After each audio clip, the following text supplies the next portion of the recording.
I would like to have made as many people as possible realize and really realize and internalize that they are enough.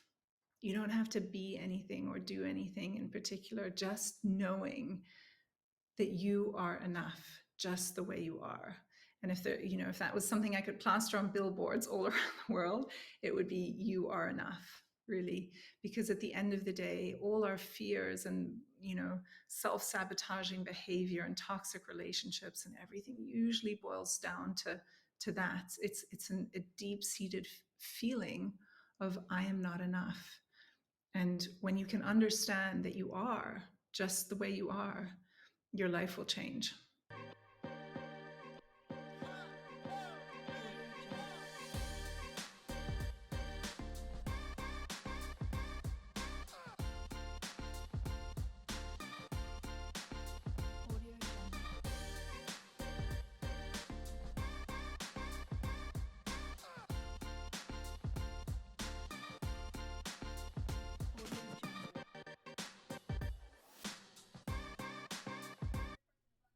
Hey, ladies and gentlemen, thank you all for coming back to another episode of J1Q. Just one question. What's that question for you, right? Today, we're talking about toxic relationships, right? And so we have a few different questions in that. We're going to be covering some things about symptoms of a toxic relationships, abuse cycle. We've been in them. Also, some red flags. So, if this interests you, make sure you stay tuned because my guest coming up is going to be delivering some great content and ways to help you out. You know what? Without any further ado, how about we just jump right into it? Ladies and gentlemen, let's welcome our guest, Miss Veronica Whedon. Yes, big round of applause. Big round of applause. So, how are you doing today? I'm well, thank you. How are you? Thank you Ah, for having me. no, man. Thank you for being here because I tell you, this is a subject that is dear to my heart, and I love it, and I appreciate people having the open mindedness to talk about it. So we've got to Mhm. grow, and we have to know to grow. Look at that! I just made up a lyric for a song. Someone's going to use it. I want my copyright. Whoever uses it. So, but before we jump in, would you take maybe just a few moments to introduce yourself because people will be able to read a bio on a screen, but it doesn't tell the listeners and the viewers who you truly are. So, would you take a few Mhm. moments and just let them know a little bit about yourself? Sure.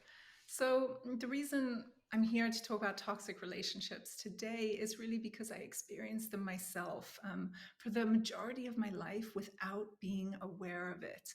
And this is the case with so many people. You find yourself unhappy in relationships.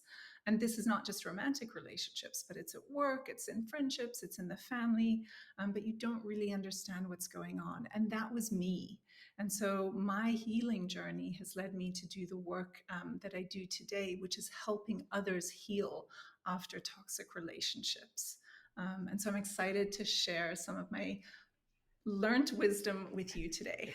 I love it. And sometimes they say experience is the best teacher of all, right? And you know, if a person's been through it, they can kind of recognize by seeing someone else.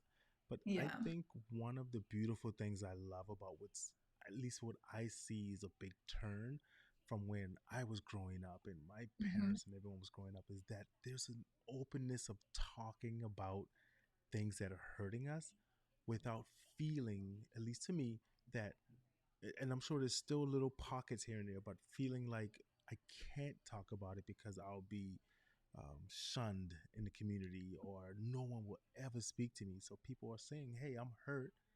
I just don't know how to heal. And that's where, someone like yourself comes in, where you can say, hey, these are some steps and stuff like that. So let's talk about it first off.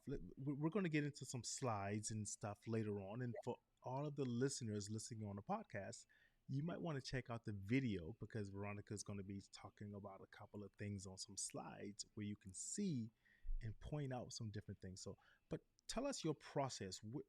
Matter of fact, first, what was the first steps of you kind of noticing, hey, I'm in a cycle here or something's happening to me? Mhm. So in my case, it wasn't until I got out of my last toxic relationship, which was the worst one. And that's what tends to happen if you're in a pattern of toxic relationships, and it almost always is a pattern, they tend to get worse in time. And it wasn't until I was out that I started to understand what was really happening to me, because I had never heard of toxic relationships before. And this, to your point that you just mentioned, I'm so glad that people are talking more openly about this subject now, because we need to. And part of my mission is to help educate people on the topic so that they can be more aware and recognize the symptoms and the red flags that's a part of it. I think that is so important, and especially for people to say to themselves, because I always say this when I talk about issues that, number one, um, could maybe affect someone. And you know what? Let me say this too before we get too deep into it.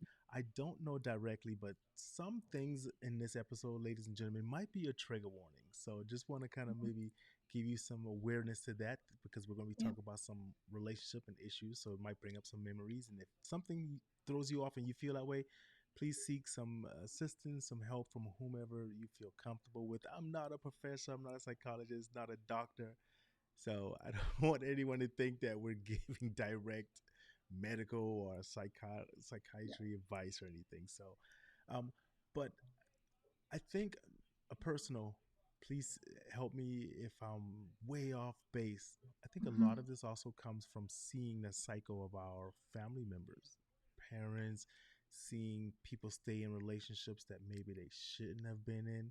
Do you think did that affects our childhood affects us into our adulthood like that?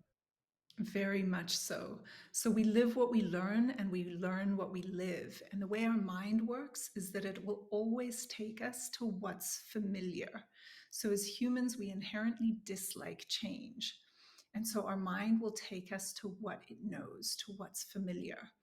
And so this is why in the work I do, if you are stuck in a pattern of unhealthy relationships, part of the healing is to go back to find the root cause, the how, why, when, and where you created these beliefs about yourself which led you into toxic relationships in the first place, and that almost always does go back to childhood. So absolutely it's a big part, because as children, think about it, as babies, as young children, we depend on our parents. Our very survival depends on them. We cannot feed ourselves, clothe ourselves, support ourselves. We will literally die as babies without a caregiver. And so, what happens is when we don't get the care or the safety or the affection that we need as children, first of all, that leads us to create certain beliefs about ourselves. It's, oh, I'm not lovable, or I'm not deserving of affection, or I'm not supposed to be safe. And these beliefs that we create about ourselves lead to certain behaviors. And these behaviors are what form the patterns for behavior into adult life. Because, for better or for worse, once we do become adults and we no longer depend on our parents or caregivers for our survival, those patterns are so ingrained with us that we continue living the same way, albeit on a subconscious level for the most part. And that goes back to the mind will take us to what's familiar. So we're drawn into similar environments that we grew up in. And so until we become conscious of that, that's when we can start to unpack the past, if you will, and break the cycle and break the pattern and install healthier beliefs in ourselves.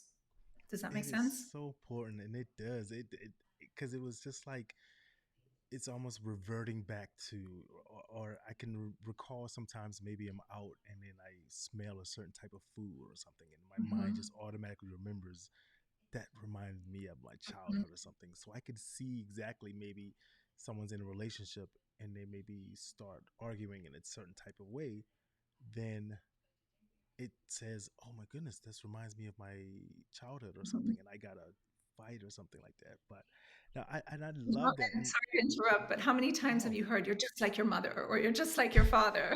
And people tend to hate that, right? yeah, and then we sometimes don't say. um, oh no, you, I am. Mm. You know, we just know we get automatically defenses. I am not. Yeah, But then we yeah, sit back, exactly. if we sit back and think about it, go, yeah. So I know some people who are listening right now are probably saying, you know what? How do I know if I am right? So I'd like to jump into one of the first things that we have here, in Yes. which we were talking about. And I'm gonna let you kind of talk about that on the slides, Mhm. ladies and gentlemen. Make sure you go to the YouTube section. I will label that at the end so you can see some of these. But I'm gonna let you go ahead and take some of this here. And which one? Oh, excuse me. There we go. And it Yeah. is all yours. Okay, so let's talk about common symptoms. So, if you were anything like me and you were not aware you were in a toxic relationship, but you knew something was wrong and you were very unhappy and things never got better, they just got worse. Um, and these are some of the symptoms that happen because symptoms are emotional, mental, and physical. Um, so, emotional abuse is just as real as physical abuse. And some of the emotional symptoms can include high anxiety, insecurity, self doubt, overwhelm, chronic fatigue, sleep issues, phobias, substance abuse, depression, and many others.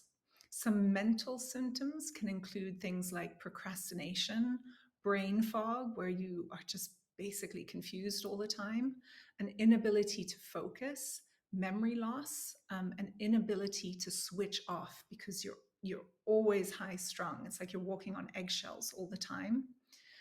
Negative self talk, disconnection, a lack of direction in life.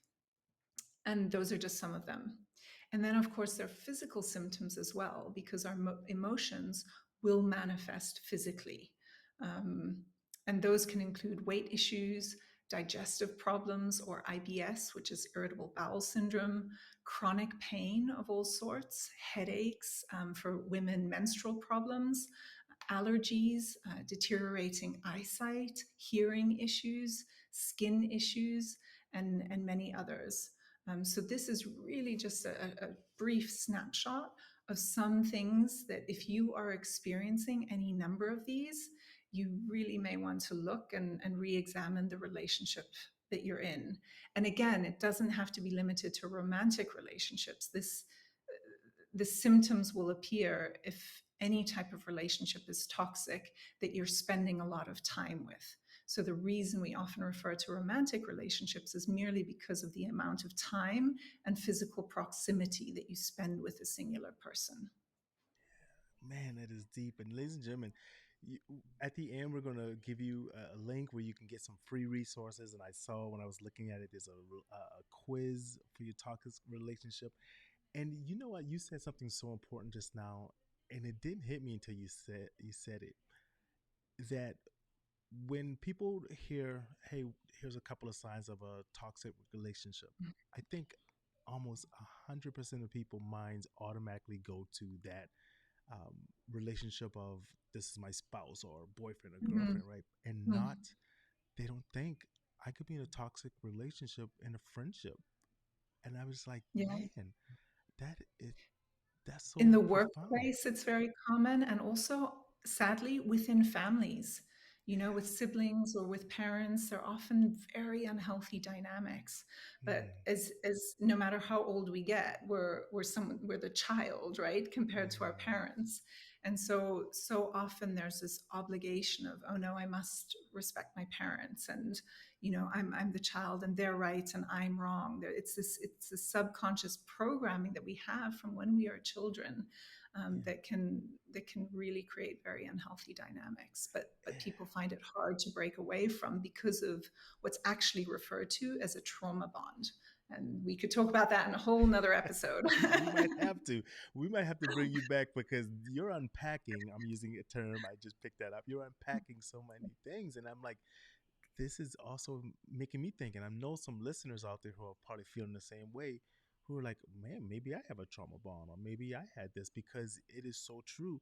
An associate of mine did a slight survey or something recently. He asked, what is think of something. What is something that you want to change? What could it be, or something on dealing with trauma? And I Mhm. said, I don't know if this is in the realm of traumatic, but I said, I feel that I've wanted to change, or something like, what have you changed to overcome something from trauma? And I said that I am not beholden to my family's traditions, right? And what I meant by that is kind of like what you said. If my family argued a lot or did whatever, I can be the change that I want to Mm-hmm. see. And a small example of that, and kind of what you were saying, is I don't want that bond for my son.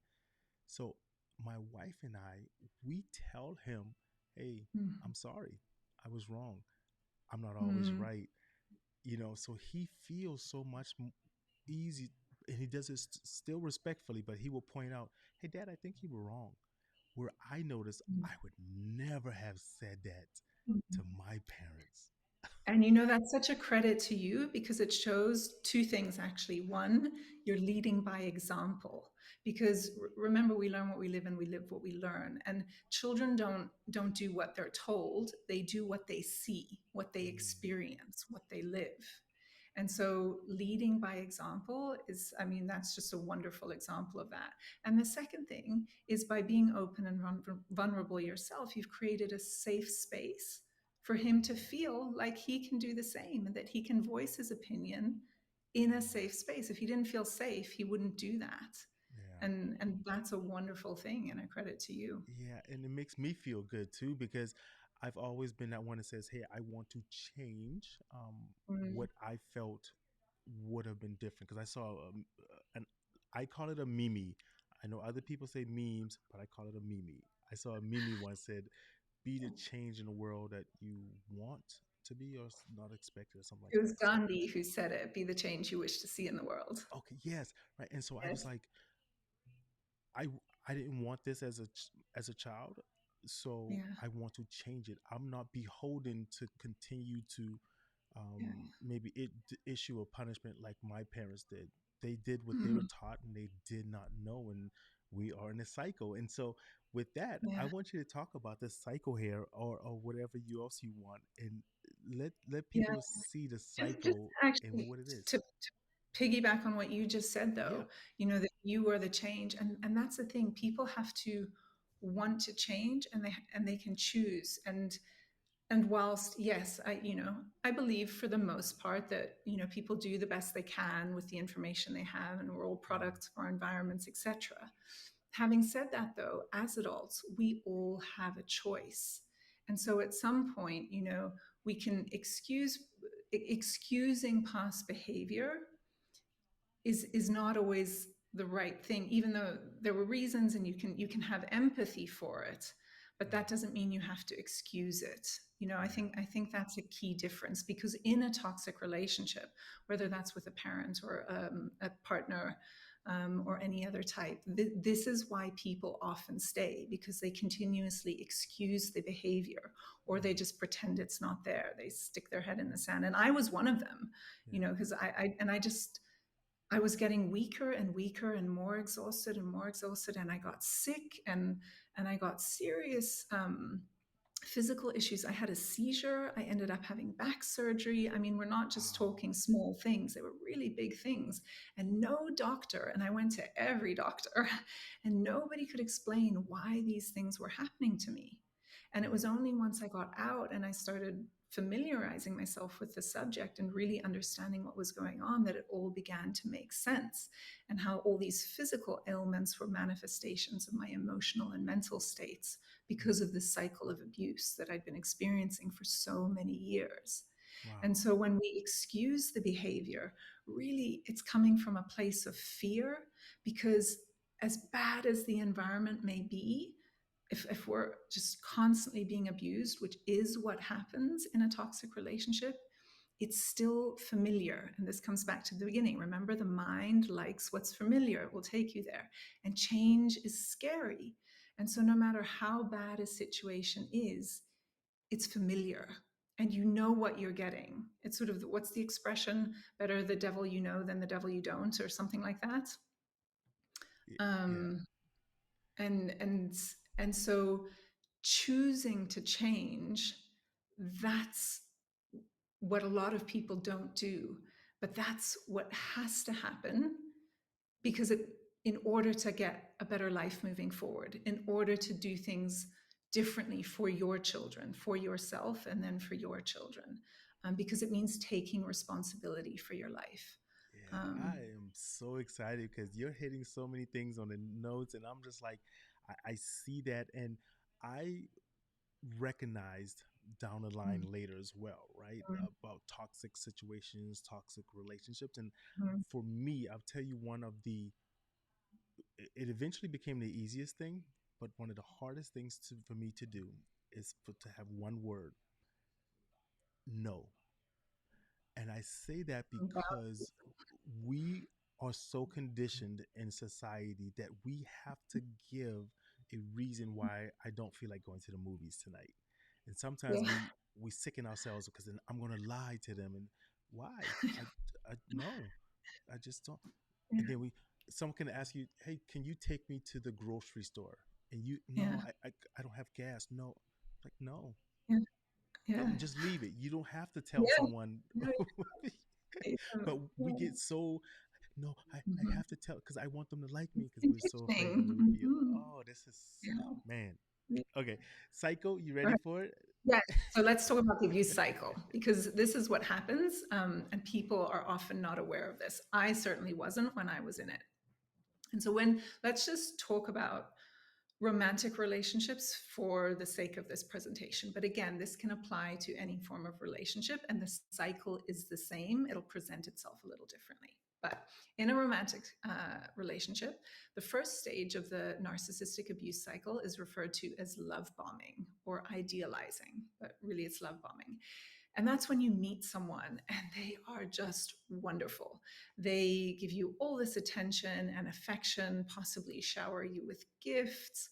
They compliment you all the time. They're very open and vulnerable with you, which makes you feel like it's a safe environment to be open and vulnerable with them. So during this phase, they are learning all about your deepest, darkest secrets and fears and dreams and hopes and wishes and everything about you. And you think that you have met the person of your dreams. You feel seen and heard for the first time, and it's magical, and it's unlike anything you've ever experienced. And you think, wow, I've met my person. This is great.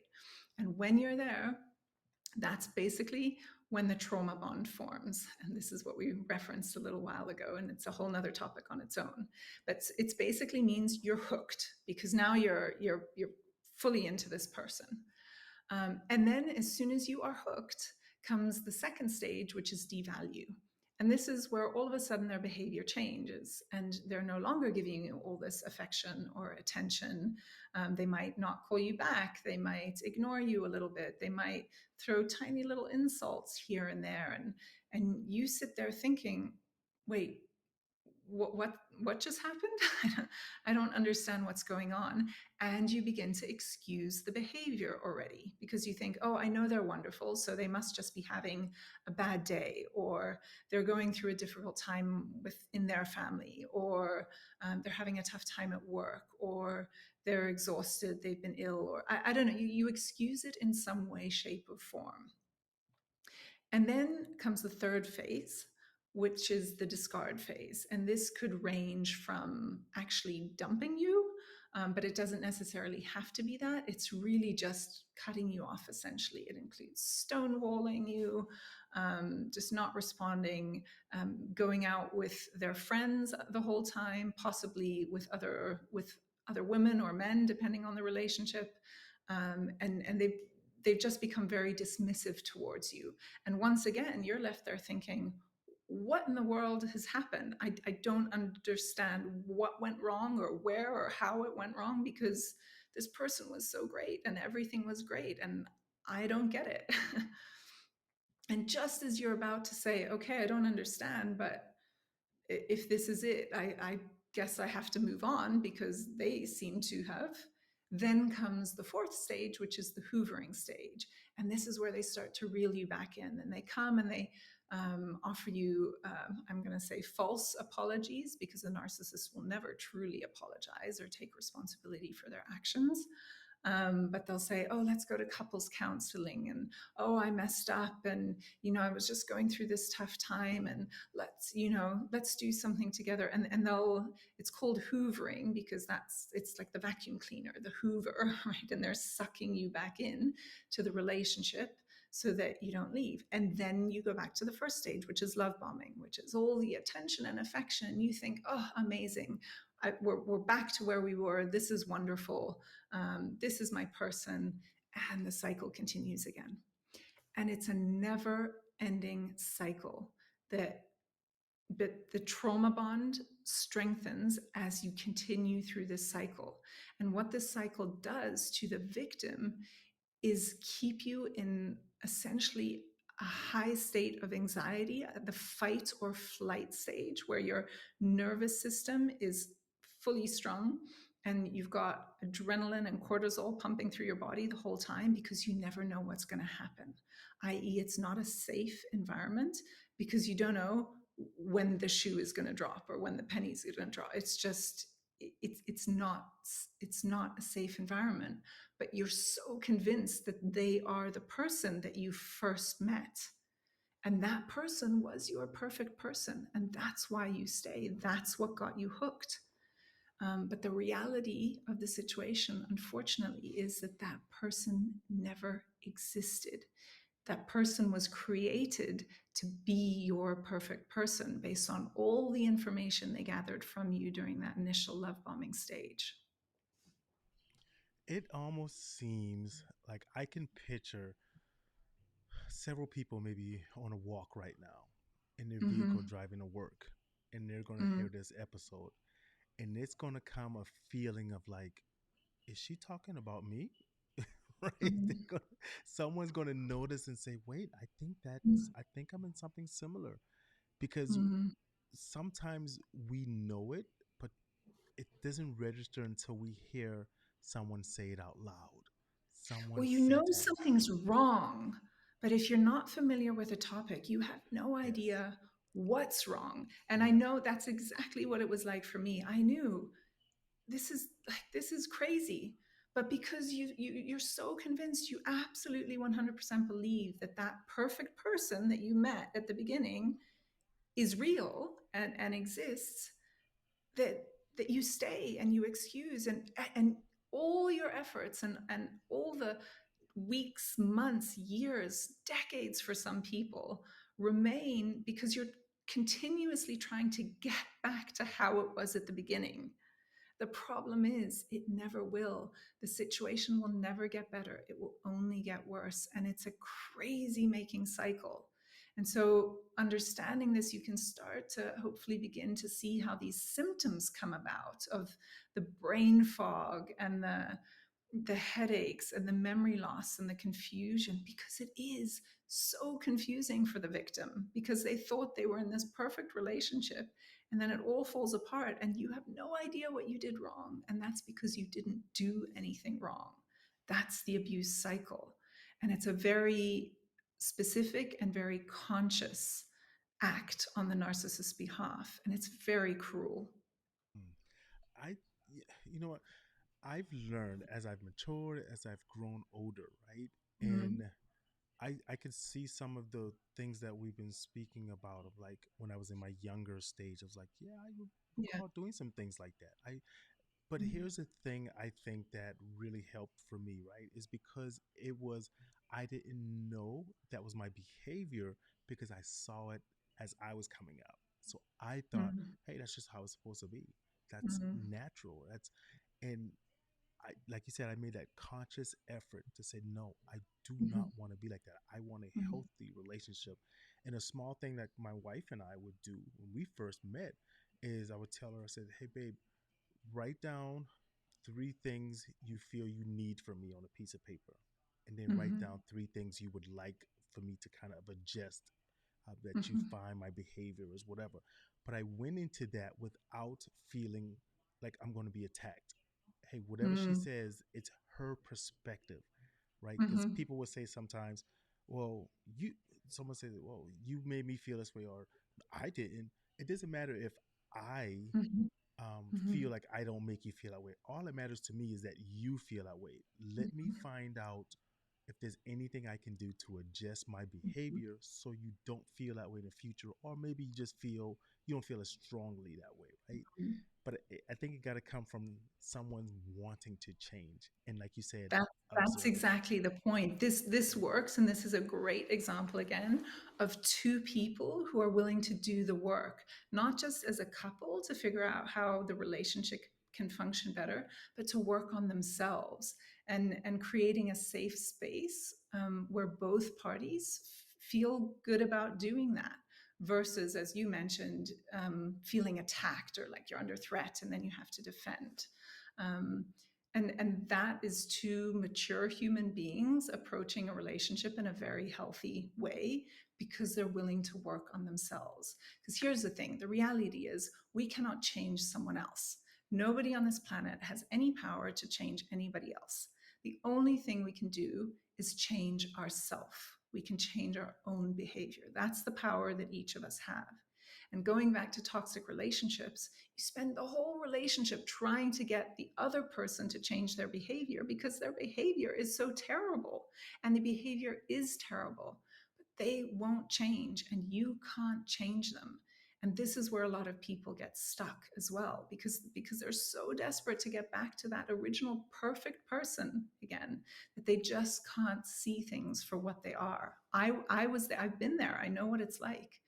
Um, and sometimes you can't have perspective until you're out.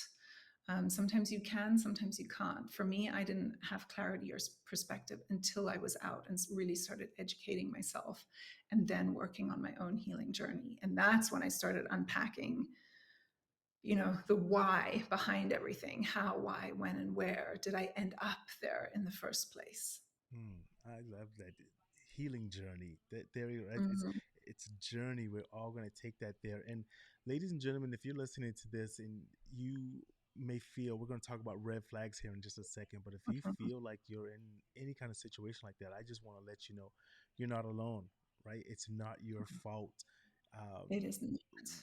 we're just accustomed, like kind of you said, we live what we learn, and we learn what we live, or something like Hmm. that. Hmm. So we see it and then we just repeat it because we think that's natural. And it just takes a point in your life where you have to just say, hey, I'm sick and tired of being sick and tired. And Hmm. I don't like, let me see if I can pull this up, because this is sometimes this, and for anyone listening, you got to watch the videos to see this, but this is how it feels. This is how the mind goes when you when you're in that cycle, right? You're like, wait, is Mumbo this jumbo. yes, right? Yeah. And it's so refreshing to hear this point of view, because sometimes someone, like you said, thinks it's my fault. Why? What am I doing wrong to make them act this way, or make them treat me this way? And it's Yeah. not. It's not. So, Yeah. um, And that's go ahead. such an important point. I'm so glad you brought it up, is to really understand that it is not your fault. What happened to you is not your fault. It is, however, your responsibility to do something about it the minute you become aware of it. And responsibility, I know responsibility can feel like a scary, scary word. And I remember when I first heard it, I almost felt attacked because I thought, but I am a responsible person and I do 1,000 things and and that's not it. Responsibility, if you pull the word apart, just means an ability to respond. And when you look at it that way, I find it becomes quite empowering versus something shameful. Because who wouldn't want to be able to respond to any given situation in a way that's healthy for them? And going back to another point you made before, is being able to set healthy boundaries for yourself. But it comes back to you are responsible for your life and your happiness. It's not somebody else's responsibility. No one can ever make you happy. You are not incomplete without someone else. You are complete all on your own. And you are the superhero that you've been waiting for. Yeah, that's like that. I think it's Eleanor Roosevelt said once, "No one can make you feel inferior without your permission." Right? Mm. And those are the things that we have to work and change. You give someone a permission to say, hey, yeah, I'm going to allow you to do that. And for those who don't like It's math, hard. It's hard to accept yes, that because it feels like blame. It's like, well, obviously I didn't let them. Obviously, it feels like blame, and that's not it, because blaming and shaming, all the shame and the guilt the victim feels anyway. And yeah, again, ask me how I know. you know you feel so ashamed because you tell yourself, how could I let this happen? How could I be so weak? How could I not see it? How can I be so dumb? And all the negative self-talk, which was one of the symptoms. mm, Right, so go back to the symptoms. Starts, and it's just a vicious cycle. And this is why it's not your fault. What yeah, happened to you is not your fault, but it is your responsibility your to do something about it responsibility. now. Love And a it. toxic relationship is always made up of a narcissist and an empath, right? It's the opposites. And as Mm, empaths, empathy is such a beautiful quality. Unfortunately, it often comes with a lack of boundaries, certainly a lack of healthy boundaries.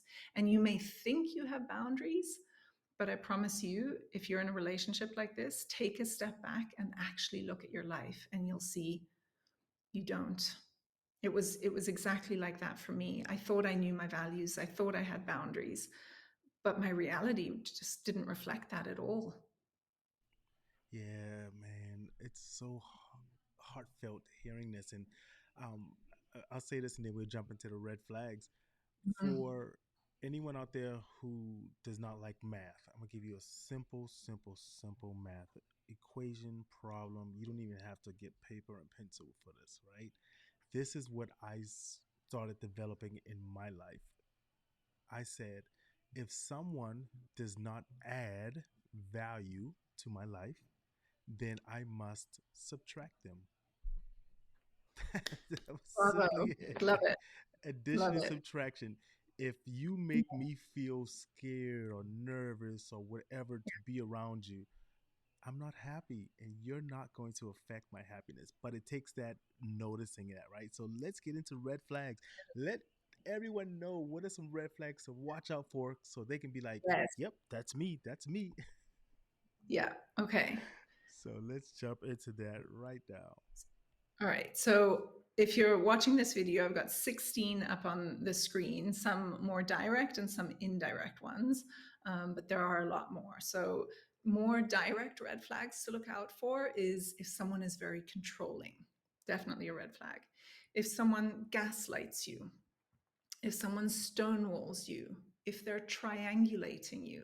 And what that means is, again, in a romantic relationship, but this can apply to other relationships too.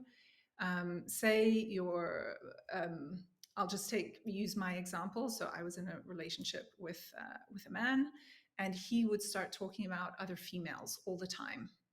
That's a form of triangulation because it's an attempt to make me feel inferior or want to be like these other women that he's talking about putting up on a pedestal. That's triangulation. And they use it to get you to do things that you're not comfortable doing, oftentimes as well. Minimizing is another red flag. So when they just minimize you the whole time, when they're disrespectful towards you. Projecting is another red flag. And what that is uh, often a narcissist, when they've done something wrong, they will project their behavior onto you. It's a form of blame shifting, essentially. Another one is they will often isolate you, and this happens slowly over longer periods of time. So might move to a different country where you don't have a support system anymore. Some things like that. Isolation is a key red flag, and when they're very manipulating. And you can observe these behaviors not just towards you, but if they're demonstrating these behaviors towards other people, still a red flag. Pay attention, because if they're doing it towards other people, they're doing it to you as well. A few more indirect red flags is if there's just constant drama and chaos in your life.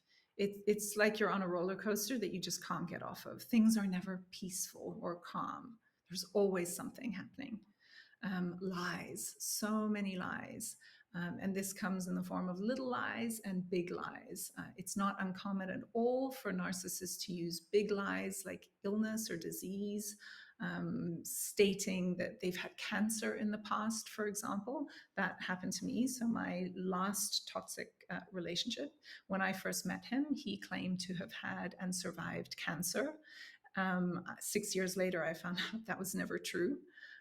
But of course, it's in an attempt to gain sympathy and empathy and make you perceive them as someone really strong because they've overcome such an obstacle in life. Um, Another red flag is when they ruin important occasions, birthdays, anniversaries, graduations, anything that could focus the attention on you. Something will happen that brings the attention back to them. Also, they will always be either the hero or the victim in any story. They can never just be part of a story. Another one is an inability to be alone. So if someone is jumping from relationship to relationship to relationship to relationship, that's an inability to be alone. And that's a red flag because we should, our ability to be alone and actually enjoy the time we spend with ourselves is a good indication of how healthy your relationship is with yourself. If the person is always gossiping, big red flag. And something I mentioned before, another red flag, is that they will never truly apologize or take responsibility for their actions. So they will say something like, I'm sorry you feel that way. They won't take responsibility for the fact that whatever they did made you feel a certain way. They'll just say, I'm sorry you feel that way. And that, again, is blame shifting. It's invalidating your feelings and them not taking any responsibility. So that's a quick snapshot of 16 red flags. But at the end of this, I know we'll give you a link to a lot of free resources, one of which is actually a free download of 25 red flags to be aware of. So if Yeah. this is something that you want to know more about, definitely check that out later. Yeah. And I advise you to do it. And here's why I say that as well, right? Because let's just say maybe none of those 16 you just heard apply. Maybe the other, nine might. But then, even so, what if it's not directly you, but maybe a friend or family member Mhm. that's in it, and you say, oh, wow, that sounds like what my cousin is involved in. Maybe, if I show this to them or something. So if it's not directly affecting you also, maybe you could possibly help out Yeah. someone like that. So let's say, for example, now we've got through that, and everyone's listening to this, and someone is saying, "Hey, you know what? I feel like I could use some assistance or some help." How can someone Mhm. reach out to you and maybe get in touch with you and say, "Hey, you know what? I want to work with you," or like you said, those free resources. Let me bring that up so you can kind of tell that and say how people can Yeah. maybe get in touch with you.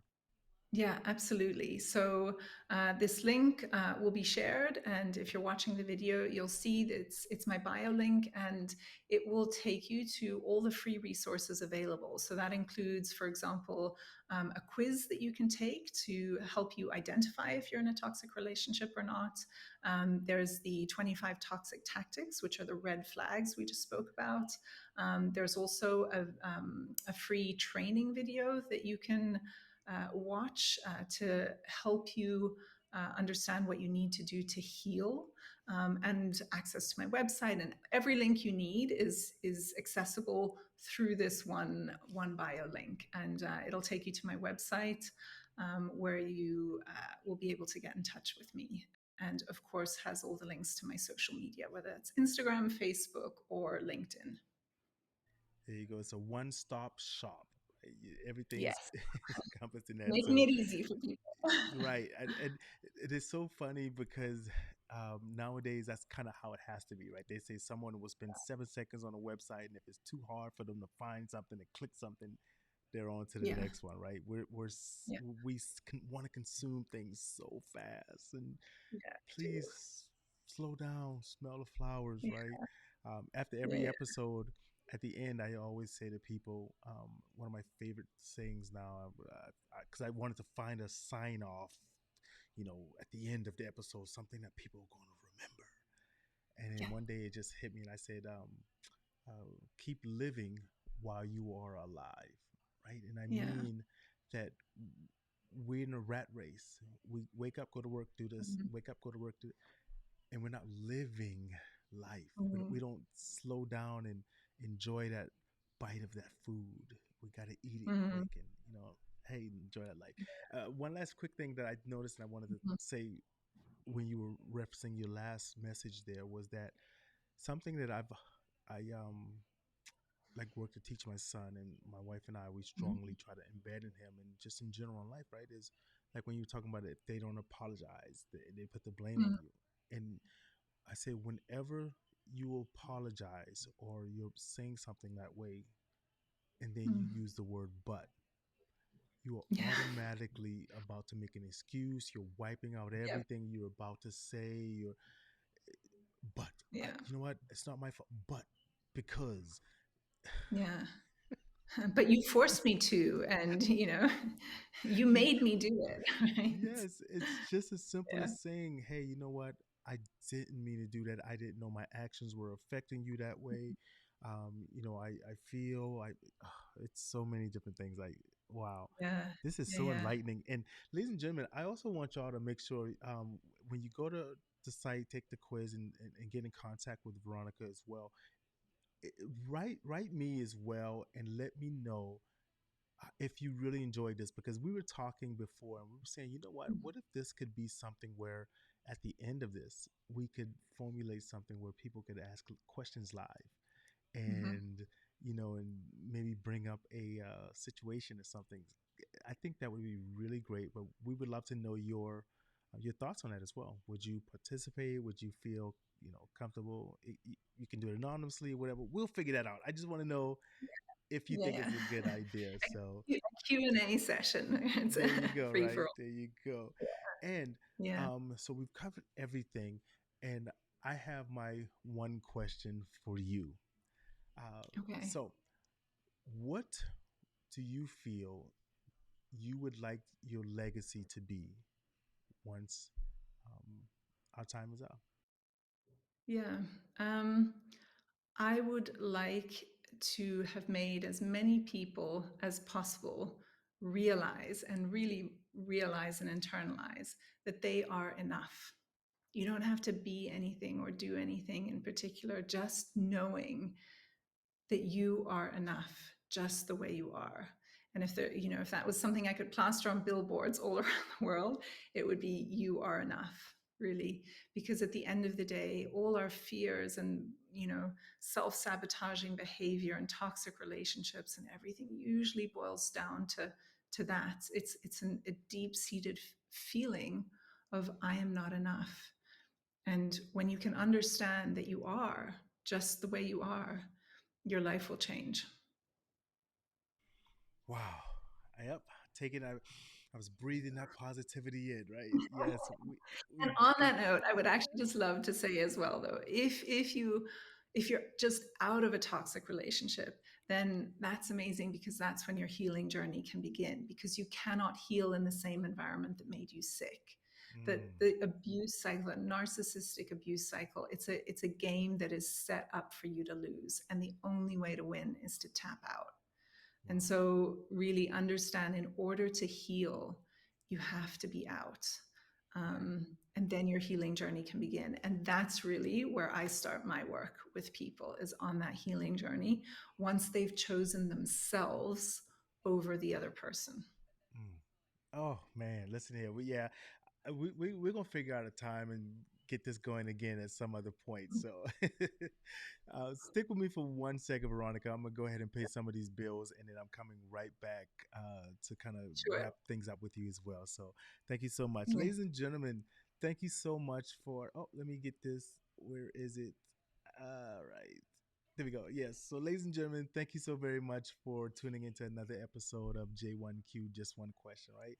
Hey, this podcast is simply dedicated to bringing you positivity, inspiration, dedication, and helping you scale from where you're at to where you want to go. I don't care who it is, where you're at. We need love. We need to get out there and do something better. Also, I want to thank you to all of my sponsors and everyone. Grammarly, make sure you go check Grammarly out.